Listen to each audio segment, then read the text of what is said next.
Here we're going to optimize the surface area of a can. A cylindrical can without a top, it has a bottom but no top. It can hold a volume of 200 cubic centimeters and of liquid. We're going to find the dimensions that will minimize the cost of the metal used to construct the can. We have the step one. We're going to name the value that we want to minimize. It's going to be the surface area A. And to imagine that, we're going to draw a picture of this can. It has a circular top and bottom. It's missing the top, but it does have the bottom. And the radius of the top, which means the radius of the bottom, is going to be x. And then the height of the can itself is y units. Step two, we're going to get a function where we relate surface area A to just one other variable. Surface area will be the area of the base plus the area of the side of the can.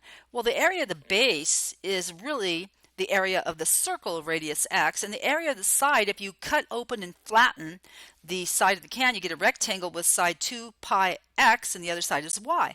So we have area pi x squared plus 2 pi x times y. Problem is we have too many variables. We just want it to be a function of one variable, so we're going to eliminate the y. To do that, we use the given information. They told us the volume of this can was 200 cc's. So what is the volume? It's the area of the base times the height. That's going to be 200. So it's pi x squared times y equals 200. All we need to do here is solve this equation for the volume, solve it for y, and substitute it in the surface area equation. So we have y equals 200 over pi x squared. Now rewrite the surface area function. A equals pi x squared plus 2 pi xy. But replace the y with the 200 over pi x squared that we derived from the information about the volume. Simplify and you'll get area equals pi x squared plus 400 times x to the negative 1 power. Okay, so we have it all set up to do a quick derivative for step 3. We're going to find the derivative of the surface area and we're going to find the critical numbers.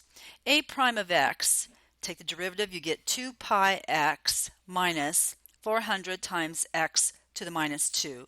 And then you could work on simplifying and factor that. 2 pi x cubed minus 400 over x squared gives you 2 times pi x cubed minus 200 over x squared. Now, the zeros, to find the critical numbers, we have to find the zeros and the values x for which the derivative is non-differentiable. So for the zeros, we set the factors equal to 0 and we get x, back to the zeros. Okay, well, all right, let's work on the non-differentiable points. We set the denominator equal to 0, we get x equals 0. And we would normally keep that as a critical number. However, this makes the radius x equals 0, which makes no sense because we wouldn't even have a can if it had no radius. So we'll disregard that critical number and go back and work on the roots or the zeros of the polynomial of the expression, the rational expression. We set the numerator equal to 0 and solve. We get x cubed equals 200 over pi. Take the cube root of both sides, x equals the cube root of 200 over pi. That is the one and only root. One and only critical number for A. Okay, step 4, we're going to use the second derivative test to find the absolute minimum because we want to minimize this thing, the surface area. So A double prime, we have to find the second derivative. It's equal to 2 pi times 800 over x cubed, which you can factor as 2 times parenthesis pi x cubed plus 400 all over x cubed. Okay, so using this second derivative test, we see a double prime of x evaluated at x equals cube root of 200 over pi, which is the critical number for a. It gives you a mess.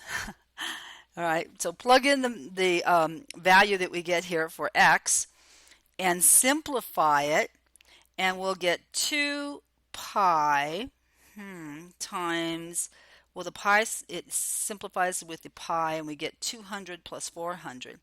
So we have 200 plus 400 on the top, that's 600, over 200 over pi on the bottom. We have that 2 on the top. It's definitely positive. It's greater than 0. So that implies that we have concavity upward, and that implies that we have a local minimum at x equals this value, cube root of 200 over pi. And because the function a of x approaches infinity as x approaches 0 from the positive side, and it approaches infinity as x approaches infinity, there must be an absolute minimum at this local minimum. X equals cube root of 200 over pi. Okay, so well that doesn't finish the whole problem. That only concludes step 4. We still have to draw our conclusion.